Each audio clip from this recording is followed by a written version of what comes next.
everybody! You know what? There's quite a lot of quantitative and qualitative items in the WWE universe, a quagmire of them. I reckon you and I could quite easily qualify them into alphabetical order. My name is Tom Campbell, and this is the letter Q on the A to Z of WWE.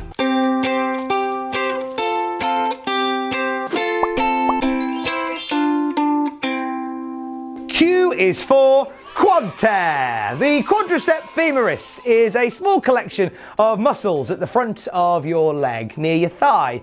And when they tear, whew, it's pretty nasty. Triple H famously tore his quad in 2001. Just about manages to gut out finishing the match in the process, but it was a tear that was so bad it forced him to miss an entire year of action. He made a triumphant return in 2002, but he was never quite the same after. Kevin Nash did something similar in 2002 during a tag team match. He hit the ground. It looked like a pretty innocuous set of moves that he did, but in doing so, he completely tore his quad and he missed a year of action as well. One of the most famous quad tears in WWE history came at the 2005 Royal Rumble. John Cena and Dave Bautista had kind of fluffed the ending. So Vince McMahon came out, not just to buy some time, but to sort of relay new instructions of what was going to happen now. But as he got into the ring, we saw him stumble and then just sort of sit on the floor of the wrestling ring like a baby before disappearing, being carried away. Turned out, as he was getting into the ring, he tore both his quads, both of them. Almost to show up his son-in-law, Triple H, he came back from this injury within 3 months. Ridiculous. Q is also for quickest victory. We love a good, long, well-told story of a match in WWE, but sometimes it's fun just to have a little quick cheeky one, little quick cheeky match that comes and goes, like the one The Rock and Eric Rowan had at WrestleMania, which lasted 6 seconds. Good night's work for Eric Rowan and The Rock. But that's not actually the shortest match ever. No, the shortest match ever happened on Monday Night Raw in 2002 between Spike Dudley and the European champion William Regal. The European title was on the line. Spike Dudley bashed Regal in the back of the head with his knucks, the brass knucks that Regal brings to the ring, before the bell had sounded. With the referee's back turned, the ref didn't see this. All the ref saw was Spike Dudley pinning Regal as the match got underway. The bell sounded, the ref counted 3, boom! Spike Dudley defeats William Regal, becomes the European champion, and now has the record for the shortest wrestling match in history, the quickest wrestling match in history, at 3 seconds. Surely it's impossible to beat that. Q is for quiet on the set. Please be quiet on the set.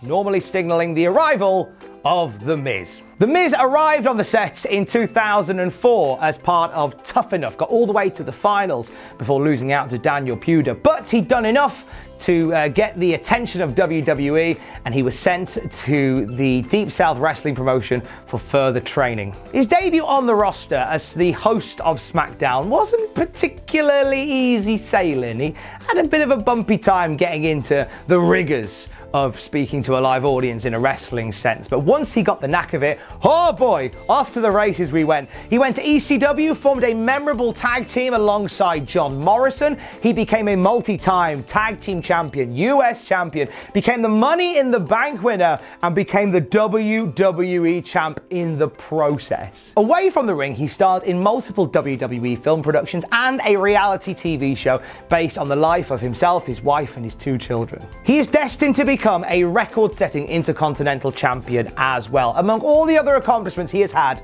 do you know what? Considering where we started with Mike Mizanin all those years ago, he's done all right, hasn't he? Q is also for the Quebecers. Jacques Rougeau had quite the run as the Mountie in the WWF, but he needed a bit of backup. So he went and got himself Pierre-Carl Ouellet to be by his side. Now, the issue is that when the Mountie was around, WWF ran a bit afoul with the actual Mounties in Canada. So they changed the theme music up slightly when the Quebecers started. Instead of the Mounties theme, which professed I am a Mountie, the Quebecers theme says we're not the Mounties, just in case there was any issue about the Mounties being defamed by the company. Vince McMahon is beautifully petty sometimes. The Quebecers became multi-time WWF Tag Team Champions before breaking away in 1994. They would reunite in WCW and make a short return to the WWF in 1998 as well. Where are they now? Well, Jacques Rougeau has called it a day on the wrestling front, but as for Pierre-Carl Ouellet, he is currently enjoying a bit of a renaissance away from WWE as Basic Monster PCO. That's one of the Quebecers. Yeah, I know. We can't talk about him because it's an A to Z of WWE, but I just wanted to show you a picture of what Pierre-Carl Ouellet looks like these days. Love PCO. Q is also for Questions Unanswered.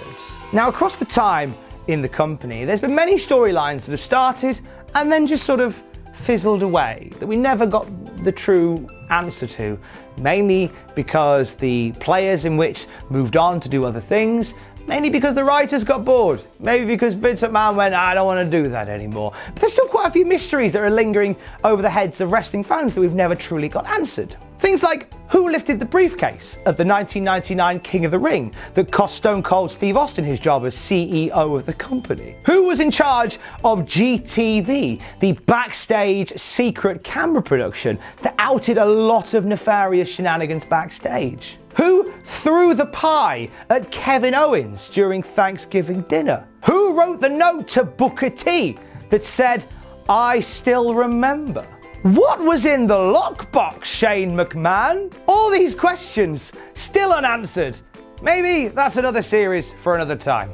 Maybe. From unanswered questions to awkwardly answered questions, Q is for quarterly reports. The WWF floated on the stock market in 2000, so as a result of this, they are very much answerable to their stockholders, and a quarterly report gives everybody an idea of just how the company is getting on. This breaks down everything from financials to ticket sales to revenue from merch to network subscribers. Sometimes it even breaks down to sort of plans storyline wise going forward. There's always like a question and answer bit at the end where they really talk deeply into stuff. It's always an interesting day when the quarterly report comes out. If you do find yourself in free time whilst the quarterly report is being broadcast, just watch the stocks and shares. Sometimes they fluctuate massively, and it's kind of hilarious if you're into that sort of thing. Let's get back to the wrestling, shall we? As Q is for Queen Sherri, sensational Sherri, Sherri Martel, who arrived in the WWF in 1987 and immediately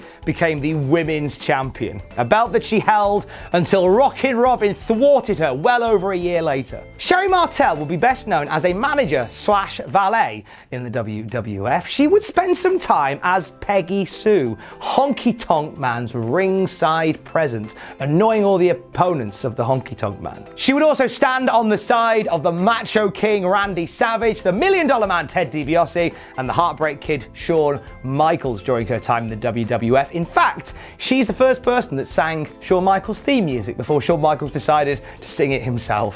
Sherri wasn't adverse to getting amongst it as well. She wouldn't just stand at ringside. She'd be throwing herself into the action and giving everything at it. She'd be more often than not getting knocked around just as much as the guys would. One momentous occasion at SummerSlam, she would have her hair cut by Brutus the Barber Beefcake. You're willing to give your hair for the company. You're somebody special. No longer with us, sadly, but sensational Sherri took her rightful place in the WWE Hall of Fame recently as one of the greatest managers of all time and a true pioneer of women's wrestling in the company too. And Q is also for Quake, as in Earthquake. Come on, it's Q. I'm struggling here. We haven't even got to X yet. Quake. John Tenter had a really impressive sumo wrestling career before he landed in the WWF. Now, his first gimmick, which we didn't see much of, was under the name Earthquake Evans, and he was a lumberjack, similar to what happened with Bret Hart when Bret first arrived in WWF. What was a weird obsession with lumberjack gimmicks? he dropped the flannel in favor of being the Canadian Earthquake and found himself embroiled in a rivalry with Hulk Hogan. Quake also killed Jake Snake. The moment was captured for WWF television when Earthquake splattered Damien, and the next week turned up with a whole load of snake burgers for everybody. It's nice of you, you meanie. A lot of classic WWF fans will remember Earthquake as one half of the Natural Disasters. Quake and Typhoon would become WWF Tag Team Champions and just flatten anybody that stood in their way. Earthquake would leave the WWF in the mid-90s to go and join Hulk Hogan and mates as part of WCW. He would return to the company in 1998, but you wouldn't recognize him as he'd have a mask on and an Eric Cartman t-shirt, playing Golga in The Oddities. We lost John Tenter in 2006, but thanks to the WWE Network, the power of the Earthquake can still be felt to this very day. So that's Q on the A to Z of WWE. Tomorrow, I'm gonna tell you to know your role and shut your mouth. Bye! Hey, thanks for watching. Don't forget to leave a comment in the comment section down below. You can support us on Patreon by going to patreon.com/Cultaholic. Lastly, don't forget to hit subscribe and join us.